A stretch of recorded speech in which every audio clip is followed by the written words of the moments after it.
देश भर में लौह पुरुष के नाम से विख्यात सरदार वल्लभ भाई पटेल जी की जयंती हर्षोल्लास से मनाई जाएगी। उसे लेकर तैयारियां शुरू हो चुकी हैं। तैयारी की रूपरेखा को लेकर गुरुवार को राजनांदगांव के भाजपा कार्यालय में प्रेस वार्ता ली गई, जिसमें प्रदेश के भाजपा महामंत्री यशवंत जैन, सांसद संतोष पांडे, जिला भाजपा के अध्यक्ष कोमल सिंह राजपूत, महामंत्री सौरभ कोठारी एवं बड़ी संख्या में भाजपाई उपस्थित थे। भाजपा द्वारा लौह पुरुष सरदार वल्लभ भाई पटेल की विशिष्ट सोच एक भारत श्रेष्ठ भारत पर यूनिटी मार्च अक्टूबर नवंबर में निकाली जाएगी। इस यात्रा का उद्देश्य सरदार वल्लभ भाई पटेल की 150 जयंती बड़े हर्षोल्लास से धूमधाम से मनाया जाएगा। भारत के अलग अलग राज्य में सरदार वल्लभ भाई पटेल के घूम घूम कर अखंड भारत बनने पर जोर दिया था। इसी के तहत देश भर में यूनिटी यात्रा निकाली जाएगी। लोकसभा क्षेत्र के जिला मुख्यालय राजनांदगांव से इस यूनिटी यात्रा की शुरुआत होगी। यात्रा के दौरान ठहराव जहां होगा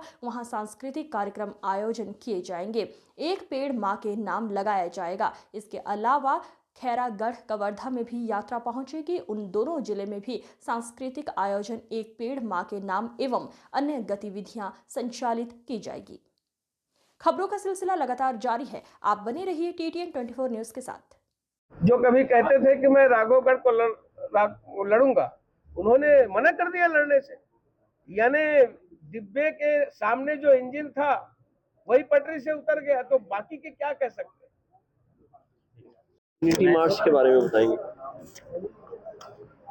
सरदार वल्लभ भाई पटेल, जिसे पूरा देश लौह पुरुष के नाम से जानता है, जिन्होंने रियासतों का एकीकरण का काम किया और एकीकरण में जूनागढ़, निजाम हैदराबाद और जिस प्रकार से कश्मीर का उन्होंने विलय किया, ये मैं ये कहूंगा कि आने वाली पीढ़ी जन्म जन्मांतर तक उनको याद रखेगी कि अंग्रेजों के जाने के बाद इस देश में संप्रभुता, एकात्मता, अखंडता के लिए जो नींव डालने का काम किया, उसमें सरदार पटेल की महत्वपूर्ण भूमिका थी।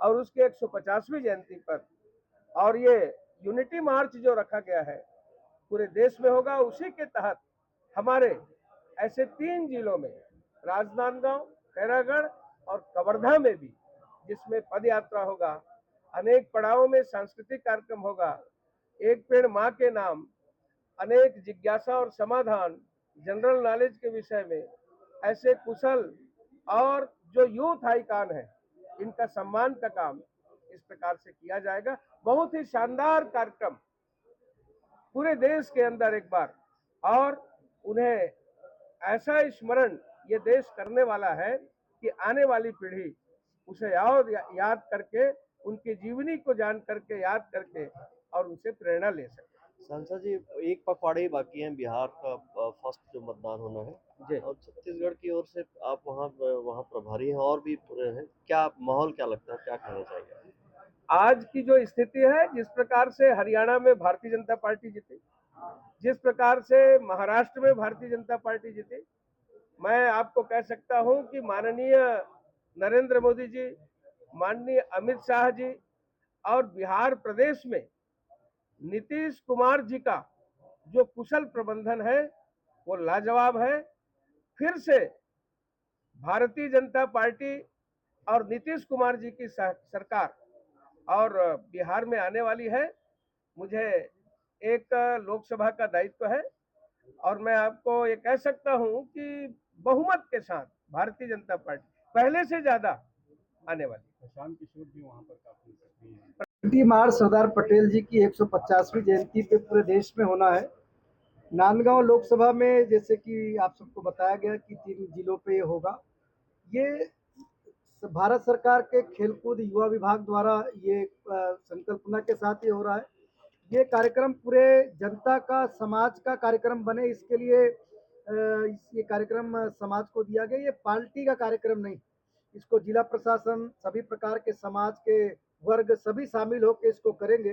नांदगांव लोकसभा की दृष्टि से 15 नवंबर के बाद ये कार्यक्रम संपादित होगा और 26 नवंबर के पहले हम इसको पूरा करेंगे।